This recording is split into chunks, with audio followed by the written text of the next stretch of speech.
Okay, so now let's continue from what we have in the previous class.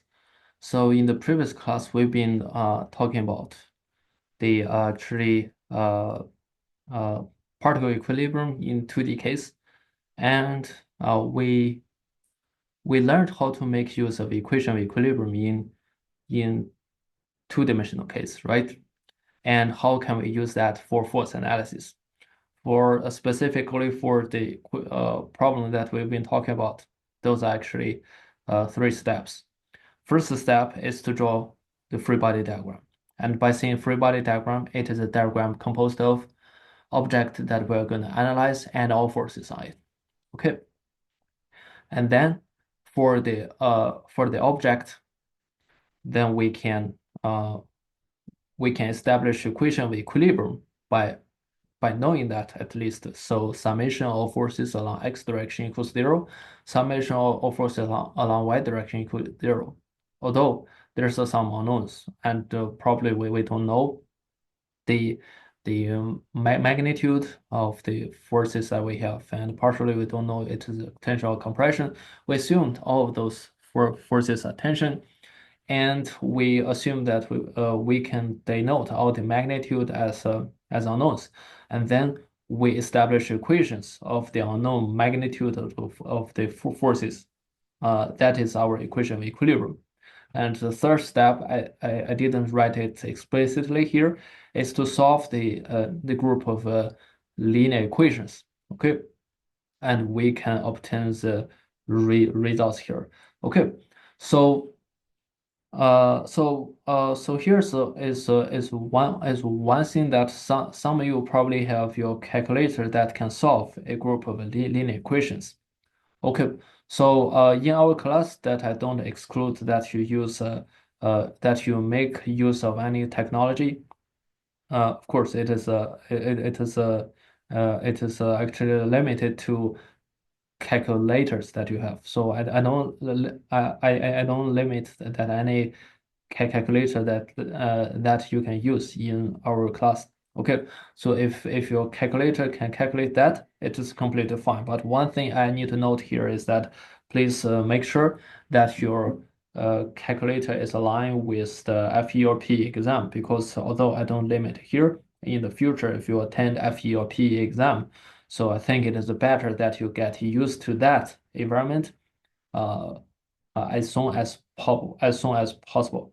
And in addition to that, if your calculator cannot solve those linear equations, but you feel that it is a little bit hard to deal with that, and no worries, please reach out to me and I can show you how to solve that. Okay. Okay. So and at the end of the previous class, we started to talk about another 2D example. It is actually a pulley system here. Okay. And we are supposed to find out the tension in the cables. But at the end of the class, we have also been given a limitation or the additional information to the problem. We said that all the pulleys are frictionless and weightless here. Of course, by seeing that those are weightless, it is easy to understand, right? It is essentially meaning that there's no gravity, there's no gravity uh, with A, B, and C, right?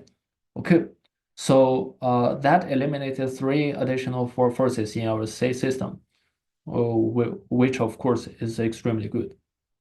Okay, but why we are seeing that all pulleys are frictionless? Okay, why it is important? Okay, so I'm going to directly give you the answer here, and you may think about that. By all pulleys are frictionless, it essentially implies that the tension along the same cable, it is always the same. Okay, so by saying all pulleys are frictionless, meaning that the tension along a cable, it is always the same. Okay, okay, how could that happen? Okay, so I'm going to quickly derive that. Okay, so that's so to derive that, it is actually a mini problem, many force analysis problem here, and we're going to do what? Draw free body diagram. Draw free, draw free body diagram and establish equation of equilibrium. Okay, and prove our statements that is along the pulley, the the force is always a constant. Okay, so suppose that here I cut out a part. Okay, remembering the first step for force analysis is to draw free body diagram. In other words, it is the object that we're going to analyze and all forces on it. So we're going to cut out the object that we're going to analyze. And now since we care about the change of the tension in the cables, of course, what we're going to do is to cut out a infinitesimal piece of the cable. For example, here, okay, and we take it here. Okay, so now for this infinitesimal so for this infinitesimal piece of cable, suppose that we see that the length is dl. Okay, what are the forces on it? Okay, what are the forces on it?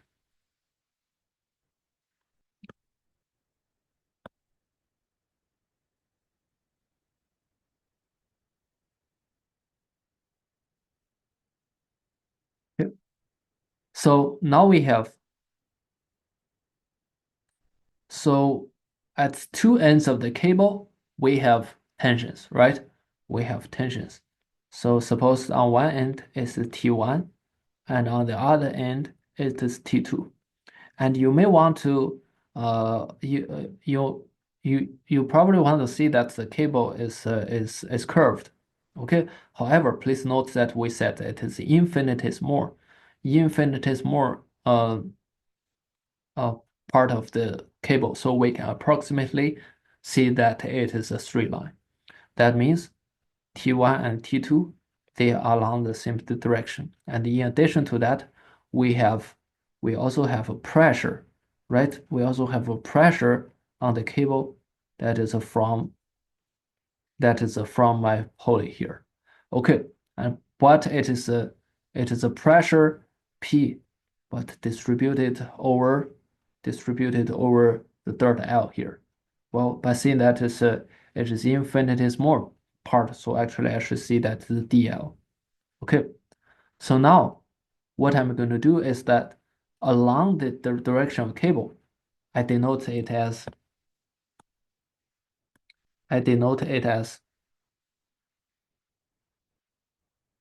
x direction. And I'm going to only talk about the force along x direction here. So since it is in equilibrium, so the summation of all forces along x direction equals to 0 here. Okay. So what do we have along x direction here? We have T1, right? T1, it is along positive or negative here. T1 is along the positive direction of x. Okay, it is positive. How about T2 here? T2 is okay. It is actually negative here, right? Because it's going towards the negative the direction of x. Okay, what do we have here? T1 exactly equals to T2. This is the case for every infinitesimal part of the cable because the part that we take out, it is not special, right? It is not special here. Okay, so then we proved that if the then we proved that the tension at the two ends of the infinitesimal piece of the cable it is always exactly the same. There's even no infinitesimal change. It is always the same. So it is applicable for every single part of the cable. Of course, so here why it is true?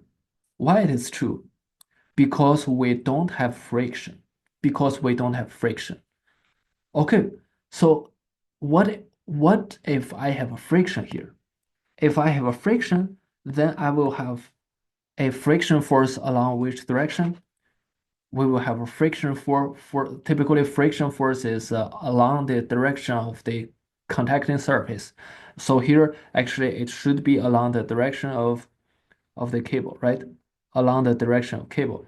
If I have this friction force, okay, if I have this friction force, and then I have to include this friction force here in our equation. So specifically here, based on what we assumed, that it will be an additional integrated friction force. Suppose that the intensity of a friction force is tau. Well, it might be a little bit more advanced. So the concept that I'm talking about, it might be a little bit advanced, this distributed force, but you can intuitively understood that is that we have a friction force, we have to include that, right? And the magnitude can be calculated as a tau intensity, or actually it is a friction in each unit length times the length dl, negative, okay, plus that. And then you are going to have T1 equals to T2 plus tau times dl. Okay, this friction term will will change the tension along the cable. Okay, so this is actually a differential equation. Okay, so and and if we know the tension at one point for tension for another point, we have to make use of integration. And that integration is essentially taking the summation of the infinitesimal change of the tension. Well, why there's an infinitesimal change of tension? It's because we have the friction here. Okay, so the friction will change the tension. But since now we assume that the friction equals to zero, since now we assume that the friction equals to zero, it will not, okay. So that means T1 will always equals to T2. It applies for all the part. Okay, this is essentially why we see that all pulleys are frictionless here, and we want to simplify the problem, and we want to tell you that actually the tension along the cable, it is always the same. Okay, it is always the same. Okay, all of those implies what? Implies constant tension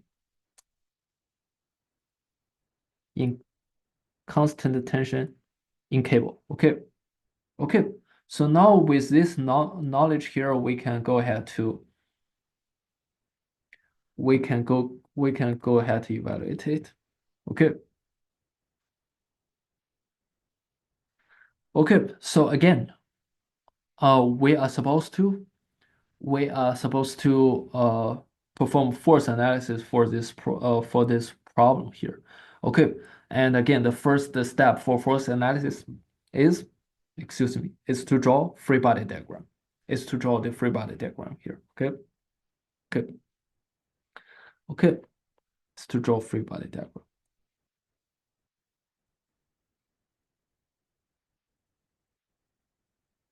Okay. So how can we draw the free body diagram? Is to cut is to cut out a part of this structure and replace all connections that from other parts to the parts that we cut out by the corresponding forces, right? Okay, which part of the structure are you going to cut out here? Okay, it might appears to be a little bit tricky. Okay, but at least so the hint is actually in the problem statement. What do we really care about? We care about tensions, right? We care about tensions here. And actually, we only care about tensions. Okay, is it possible? Is it possible that we can separate a part of this structure? Okay, by saying separate, I mean completely separate. And you cannot have a part of structure that kind of partially is separated from the structure while another part is still connected to the environment. Yeah, in that way, you cannot see that the free body. What is a free body? Completely separated. Okay, so is there a way that we can completely separate the uh, the part of structure and only expose forces in cable? Okay, imagining that currently you have a knife in your hand. You are going to cut a part of the pulley system out. And is there a way that you can completely separate a part of the pulley system while only expose the forces within the cable? Please note, here I have the cable in orange color here. Okay, and you may pause the video and think about that. Okay, so a way that we can do that is here.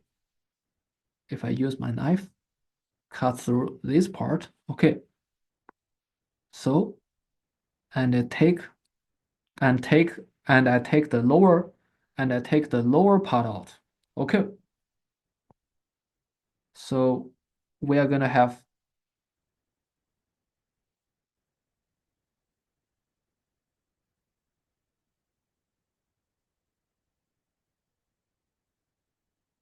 1A, 1B, and cables. But now the cables has already been cut by us. Okay, so cables on A, cables on B. Okay, this is a part that we cut from the from the this is a part that we cut from the original policy system, right? Okay, okay. So now, what are the forces that we should include here? And please note, for by free body diagram, okay, by free body diagram,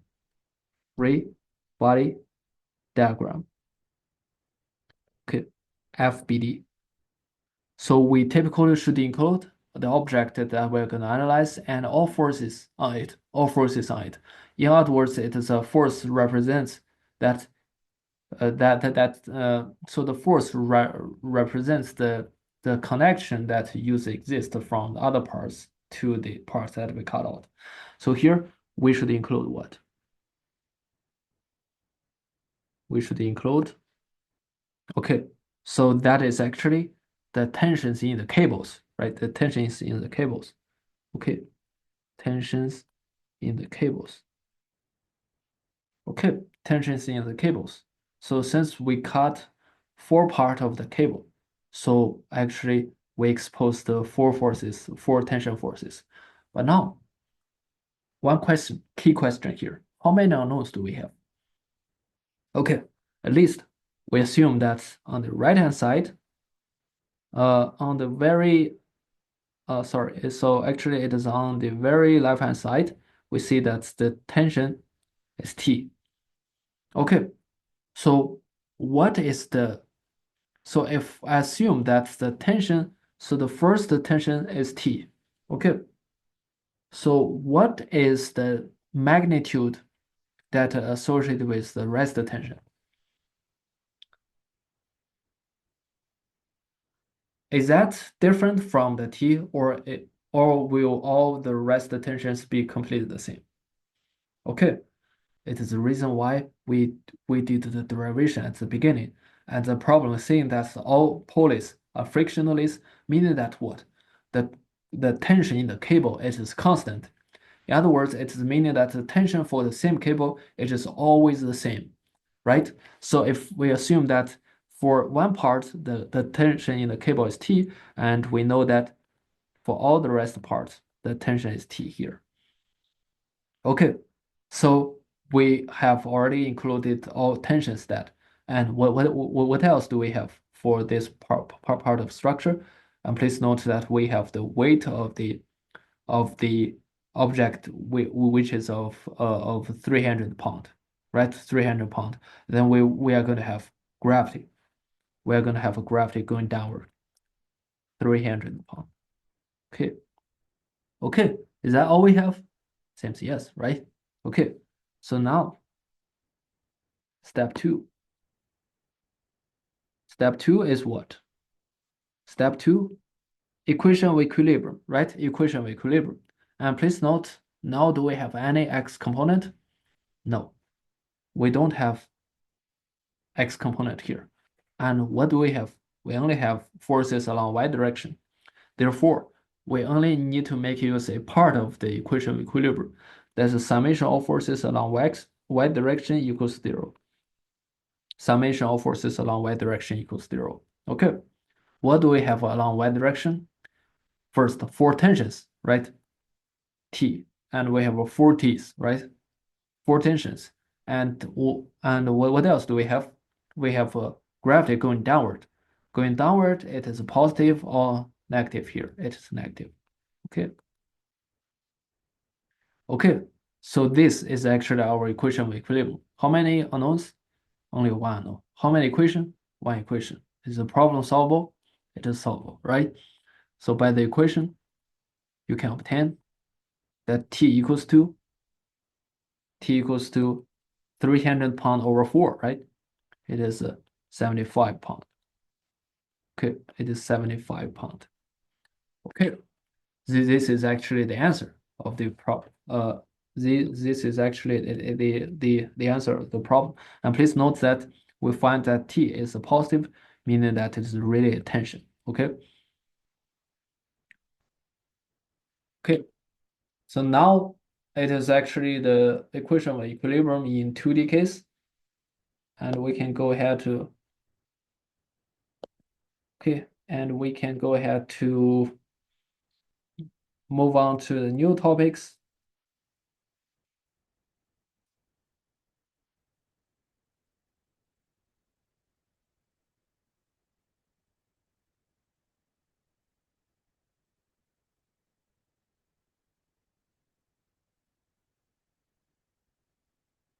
Okay, let's open a new document here.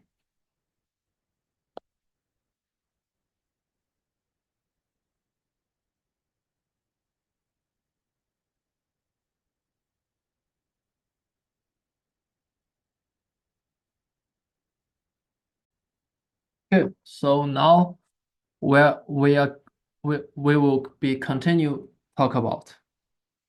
Okay, we will be continue talk about particle equilibrium.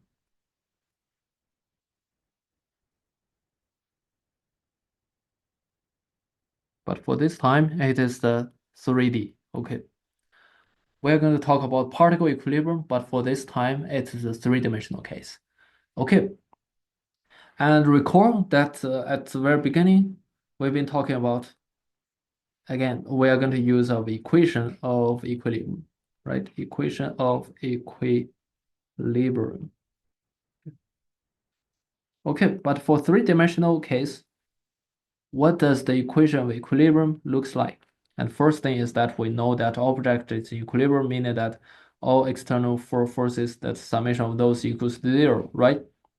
Which implies, okay, summation of forces along x direction equals 0, and it's also the case for 2D.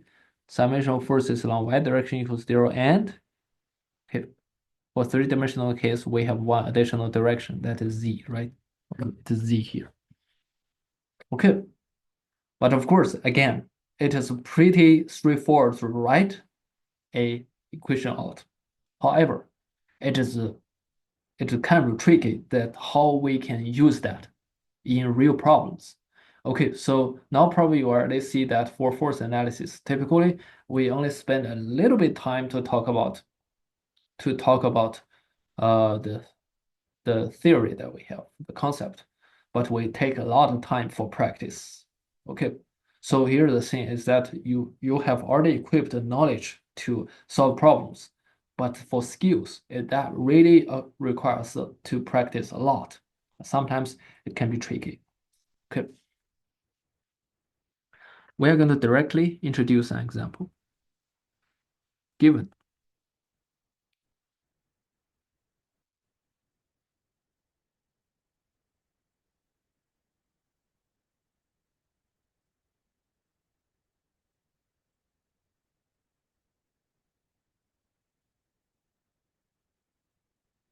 x, y, and z. Okay, given x, y, and z, we have the origin to be point O, and we have the C here. The coordinate is -3, 2, 6. Okay. So once you see coordinate, And please recall that we learned position vector and directed force. Okay. And we have B, the coordinate to be 6, negative 4.50 meter. Okay. We have the support here. And for A, we have it here, and the coordinate is 3, 3, 0 meter here. Okay. So we have cables. We have a cables that from B to O, C to O, and A to O. Okay. And from at exactly at O, we have objects that hanging there, which is of which the mass equals to 40 kilogram, 40 kilograms here. Okay. Now we are supposed to find tension in cables. Tension in cables. Okay. Now we are supposed to find tension in cables. Okay, how can we approach that? And if you look at the problem, essentially I can tell you that it's almost the same as the first example in the previous class. However, by seeing that it's almost the same, it is actually the same type of problem. It is given that you have cables, you have an object hanging there. However, it is a for three-dimensional case, of course, it will be more tricky and it takes a longer time. Okay. Okay. So how can we approach that? Although it is a three-dimensional case, the idea will be roughly the same. The steps will be the same. Okay. So it is always to solve the problem by 3 steps. Establish to draw the free body diagram, right? Establish equation of equilibrium and then solve that. Okay. Solution. Okay. So step 1. To draw free body diagram. Okay. So now we are supposed to draw the free body diagram. And by seeing the free body diagram, it is what? Again, it is an object that we're going to analyze and all forces on it. What is the object that you would like to go with? And recall that the idea that we had in the 2D case, we pick up the particle, the point where most cable connected to that. And more importantly, it's the cables that we cared about that connected to it. And now, what is the point that you would like to take out? And if you cannot recall that problem, please pause the video and go back to the previous class and see why we pick up the point and which point did we pick up, and see if you know that what point that you would like to pick up here. Okay. Okay. So we are going to pick up. Okay, probably you will already know that it is O, right? It is O here. It is O. Okay. Why O? It's because the cable, it is a cable OB, cable OC, and cable OA. They are all connected to O here, right? So those cables, we care about those because the problem asks us to find the tension in cables, right? Okay, so we cut out O. And in addition to that, what else do we need to include here? We need to include, okay, we need to include not only the object, but also all forces on it. What forces do you think is all subjected to? Okay, since all cables are connected to that, of course, we're going to have tensions in cables, right? Those are cable OB here. That is FOB.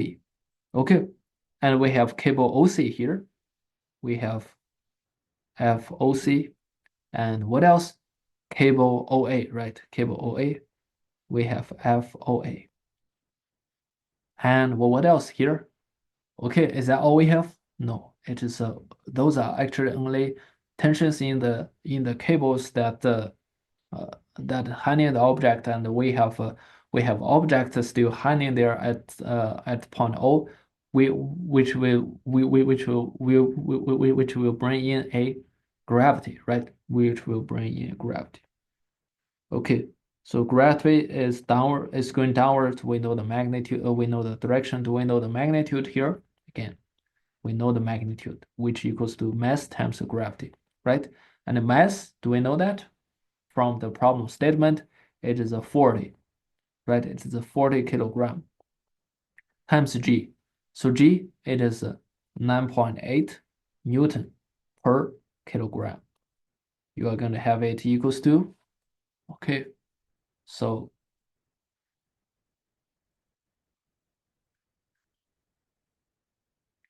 it is approximately 400 Newton here. It is approximately 400 Newton here. Okay, and given that we have a free body diagram, we can go ahead. We can go ahead to establish equation of equilibrium.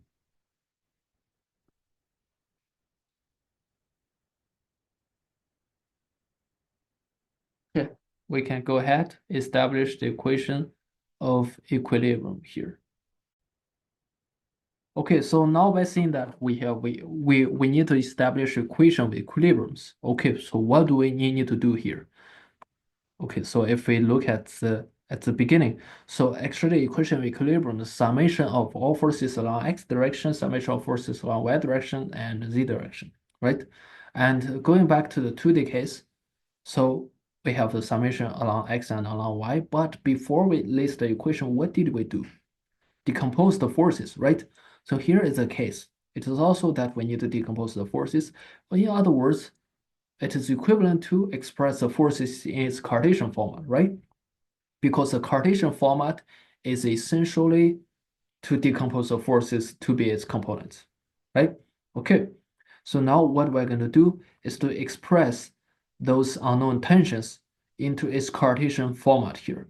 And that will need us to make use of the knowledge that we learned in position vector and directed force. Okay, so by looking at by looking at okay, so by looking at our free body diagram, and we have three unknown forces here, and no worries about that. We are going to deal with them one by one. So here's one thing is that you probably note the three-dimensional case.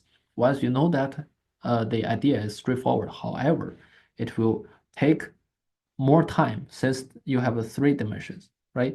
Okay, so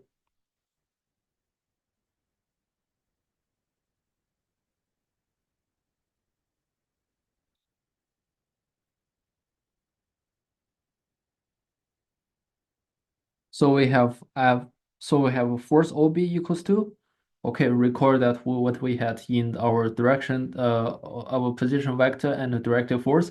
We can first express the force by magnitude times, okay, magnitude times the position vector that along the direction force divided by its magnitude. Position vector along the direction of FOB is, okay, FOB is from where? From O to where? To B, right? FOB is from O to B. Then, so the position vector from should be R from O to B, okay, divided by its length. Okay, so FOB we can keep it because it is actually unknown. How about ROB here? Okay, ROB, the Cartesian format ROB should be, okay, for each of the components, it is so the coefficient is the coordinate of endpoint minus the start point, right? Coordinate of endpoint minus the start point. So endpoint here, coordinate of endpoint, let's go with x, the direction. Coordinate of endpoint, that is a coordinate b, right? X coordinate of b, it is 6. So how about start point? It's O, and x coordinate O is 0, right? 0. That is our I. Okay. So how about G? Okay, G it is for for y coordinate b, it is a negative 4.5. Okay. How about y coordinate O? Again, it's 0. Okay. Okay. How about k component? Both the z coordinate of endpoint B and the start point O, they are all 0. So it will be 0 minus 0, k. Okay. Divided by the length of the ROB here. And given the numerator ROB, how can we find out the length? It is summation of squares of the components in the square root, right? Summation of squares of the components then square root. Of course, if you are familiar if you are familiar with this part, you don't have to write so many things as what we did. So you can, for example, ignore the 0 minus 0. Okay. Okay. So if you simplify that, you are going to find that FOB equals to magnitude times 0.8 I minus 0.6J. Okay. Okay. So this is a Cartesian format of our FOB. Similarly, how about FOA? It will be magnitude FOB. Sorry, it is FOA here times okay times the position vector along the direction of FOA. It is from where? Okay, since FOA is from O to A, so the position vector is from O to A, right? So the position vector is from O to A, so the position vector can be expressed as x component, the x coordinate of endpoint A, 3, minus the x component of the start point O, which is 0, I. And how about y component? So the y coordinate of endpoint, again, it is a 3, minus x component minus y coordinate of a start point O, which is 0. Okay. And how about z? It will be similar to the previous, right? 0 minus 0. Okay. Divided by its length, right?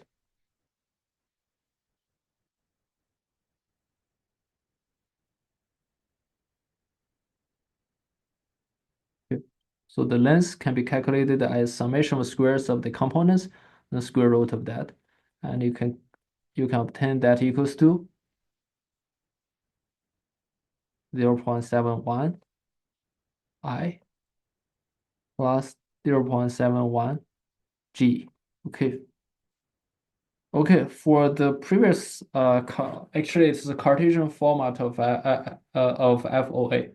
So you see that it is a multiplication of two parts. That is, the first part is unknown magnitude, and second part is a vector. That vector is exactly the unit vector along the direction of the force here. Of course, it is obtained from the normalizing the position vector here. Okay.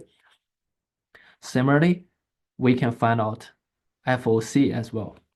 So for FOC, again, it can be expressed as unknown magnitude times, okay, times the normalized position vector along the direction of FOC. So we need to first have the position vector from along the force FOC.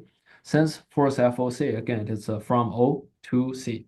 Therefore, we need to have a position vector also can be from O to C as well. So the position vector from O to C is the position vector from O to C can be expressed as, okay, so the x component, it will be x coordinate of endpoint C, negative 3, minus start point O, I. Okay, so for G, it is a y coordinate of endpoint 2 minus y coordinate start point 0. Okay, and Z component, it is a 6 minus 0. Okay, K here, divided by, okay, summation of squares of the components. You directly copy the coefficients of the components and summation of squares, then square root, you have it equals to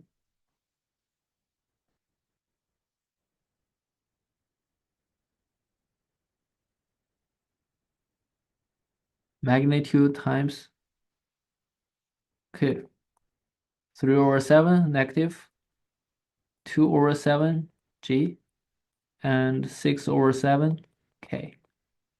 Okay. Okay, so now we've already expressed all the forces in Cartesian format. In other words, we know the x, y, z components for all the four forces here. Of course, okay, so by seeing that it is not accurate enough because we also have a gravity here, but we know that the gravity is along z direction, right? It will only have z component. But actually, you can also express the gravity by its Cartesian format. So it can be expressed as g. Okay.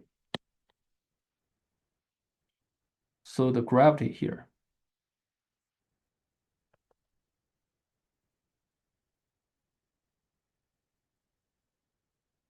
So it can be expressed as negative magnitude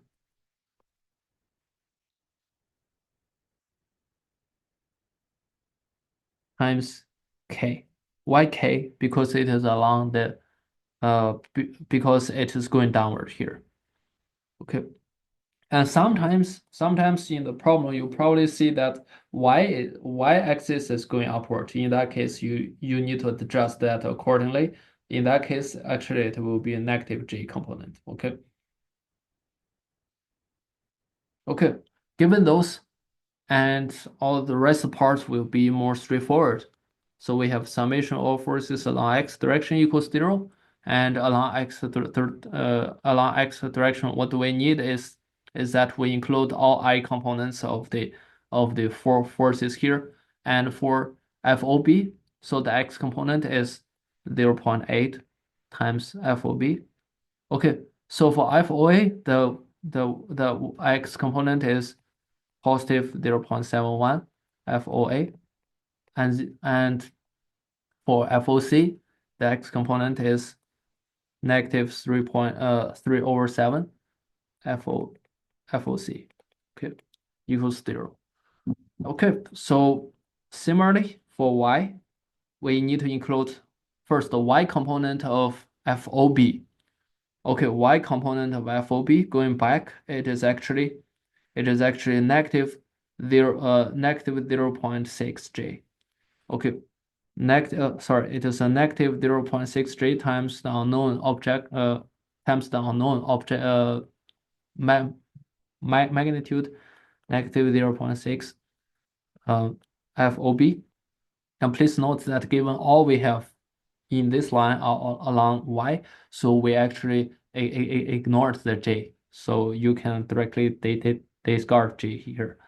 So for my y component of FOA, so it is actually equals to positive 0.71. Going back to the Cartesian format, you're going to see that. Okay, so how about the component of, how about y component of my FOC? So it is positive 2 over 7 FOC here. Okay, so z component, okay, so z component here, both. Okay, so if we look at a Cartesian format, does FOB has a z component? No, it only has something times I, something times j, right? So does FOA has z component? No, again, right? Because it only has I component and j component. Does FOC has a z component? Yes, right? So it has a 6 over 7, 6 over 7 times OC. It is going upward, right? It is a z component of FOC here. Okay, and for our G here, it only has z component, and we need to include that here. It is going downward, so it is negative. Okay, Newton equals 0. Okay, so now we have the equation of equilibrium here. Now we have the equation of equilibrium here. Okay, so how many equations do we have? Three equations. And how many unknowns do we have? FOB, FOA, and FOC. Is the problem solvable? Okay, so here's the here of course the problem solver. However, it may not be straightforward if you directly solve it by hand. And one hint, if you have to solve that by hand, so you can first solve FOC from the last equation. And once you have the la from the last equation here, you can obtain FOC is 457.8 Newton here. It is a tension. Okay, since it is positive. And once you have FOC, you can substitute that back to the previous two equations. Then it is a group of equation with only two unknowns, right? It will be the same as two-dimensional case. Okay, if you feel that there's a further problem, please reach out to me. Okay, because solving uh, a group of equation, it is a skill. Although it is a skill important to our class, although it is not in the scope of statics, it's a prerequisite. However, it is pretty important to ensure that you can solve that. Okay. Okay. So if by solving all the equations, you will have it is a so here are actually all the forces, and they are all tension. And you may think about that. Does it align with your expectation? Okay. Okay. Okay. So it is a how we can approach. It is a how we can approach the three-dimensional case. Okay. So now you see that for three-dimensional case, it is Uh, so so the steps are the same, but it's longer, right? It is a first step to draw the free body diagram, and second step is to express all forces in its Cartesian format and take summations along each direction. And once you have summation along each direction, with unknown involved, those are actually the equations that we're going to use. And typically we have three equations, and the last step is to solve those, right? It's to solve those equations. You are going to have this information. Okay. And one thing please note is that how we can find out the Cartesian format of the forces. That is actually the position vector and the directed force that we see that in the previous classes. And typically given the coordinate of the given the coordinate of the points that in a structure system, a cable system, specifically here, we can use the coordinates to define the direction. And temporarily, we don't know the magnitude, but we can leave them as unknowns and have them in the equation, and then we can solve those. Okay, okay. Of course, it is a repeated process because we have multiple forces that needs to be expressed in Cartesian format here. Okay, so it is all we have here, and now it is all the information that associated with the second homework. Okay.